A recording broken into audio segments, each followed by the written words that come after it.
Cette année, le département lutte biologique et ressources phytogénétiques du Centre wallon de recherche agronomique fête ses 100 ans d'existence, 100 ans d'expertise dans la détection des maladies des plantes, au service de la recherche, de l'agriculture, mais aussi de la société.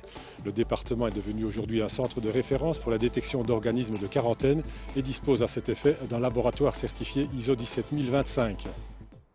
Dans un contexte de réchauffement climatique, de protection de la biodiversité mais aussi de la santé des consommateurs, il est aujourd'hui indispensable de maîtriser et de contrôler la propagation des maladies des plantes. En 100 ans d'expérience, le département lutte biologique et ressources phytogénétiques du Centre wallon de recherche agronomique s'est fait une expertise en la matière. Il dispose aujourd'hui d'un des plus performants laboratoires du pays, certifié ISO 17025. Dans ce laboratoire, on s'occupe plus particulièrement des maladies provoquées par les champignons microscopiques. Nous travaillons sur des champignons qui existent en Belgique, mais une partie de nos activités porte aussi sur des champignons que l'on appelle de quarantaine, qui sont des champignons qui n'existent pas encore chez nous en Belgique, qui sont potentiellement dangereux pour nos écosystèmes et qui pourraient être amenés accidentellement via les aéroports, via les gares, etc. Une bonne partie des échantillons analysés ici proviennent des contrôles de l'AFSCA, l'Agence fédérale pour la sécurité de la chaîne alimentaire. Compte tenu de leur danger potentiel, la manipulation de ces échantillons doit se faire en respectant des mesures drastiques de confinement. C'est un laboratoire dit de quarantaine et celui-ci respecte les réglementations qui ont été fixées par le gouvernement wallon dans ce cas-ci et qui se basent sur des normes européennes. C'est donc un laboratoire entièrement sous contrôle qui accueille ces analyses. Nous disposons d'un laboratoire comme celui qui est présenté derrière moi, qui est une enceinte étanche à l'air où il n'y a pas de chance que les champignons s'échappent vers l'extérieur. Cette installation très performante n'est accessible qu'à un nombre limité et contrôlé de personnes qui doivent se plier à toute une série de procédures avant d'y accéder.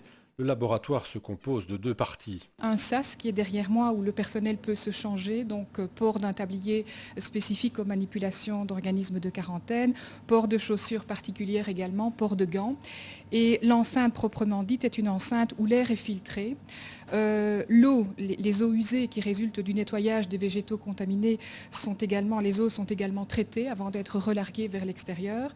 Le local est en dépression par rapport à l'extérieur, à nouveau pour empêcher les champignons qui seraient dans l'air de sortir du laboratoire. Donc il y a toute une série de caractéristiques physiques qui font que ce laboratoire protège, je dirais, l'environnement de tout relargage accidentel de champignons.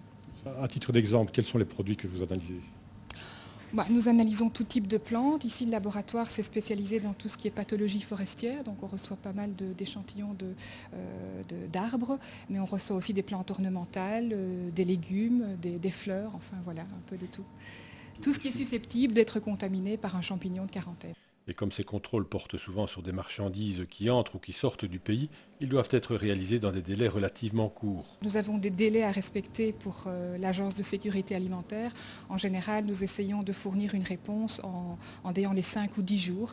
Et donc pour cela, nous utilisons des techniques rapides de détection que nous développons au laboratoire ou que nous allons chercher dans la littérature lorsqu'elles existent. Ce laboratoire est un laboratoire de référence nationale, mais l'ambition est d'aller au-delà. Il n'y a pas encore de laboratoire de référence pour les maladies de quarantaine au niveau européen, mais les pays, en général, essayent de mettre en place des laboratoires de référence nationaux. Et à terme, il est clair que l'idée est d'aller vers un laboratoire de référence européen.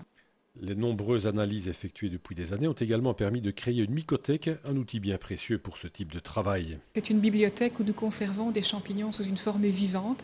C'est un local qui présente la particularité d'être maintenu à 4 degrés et avec un taux d'humidité inférieur à 60%. Et dans ces conditions, les champignons sont maintenus dans des tubes sous huile et peuvent être maintenus plusieurs années dans ces conditions.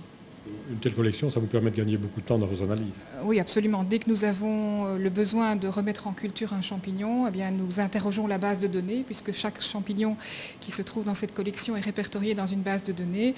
Nous trouvons tout de suite l'information, le champignon est remis en culture et on peut entamer des recherches. À côté des champignons, ce laboratoire permet aussi de travailler sur les virus et d'assainir certaines plantes contaminées, comme par exemple ici le houblon. Sur le houblon, depuis une vingtaine d'années, nous produisons des variétés de houblon saines. Nous éliminons les virus et nous fournissons les plants après multiplication aux producteurs de houblon. Oui, parce que là, en Flandre, ils ont des problèmes sanitaires. Au départ, ils ont eu des problèmes de maladies de champignons, d'un verticillium, et nous leur fournissons des plants assainis et tolérants à ce champignon. Donc ces plants, une fois que vous les avez bouturés, vous devez les recontrôler dans les installations ici. Oui, on repart en fait chaque année de plants mères que nous contrôlons par ELISA pour vérifier leur état sanitaire et nous bouturons à partir de ces plants mères jusqu'à 10 000 plants à partir d'un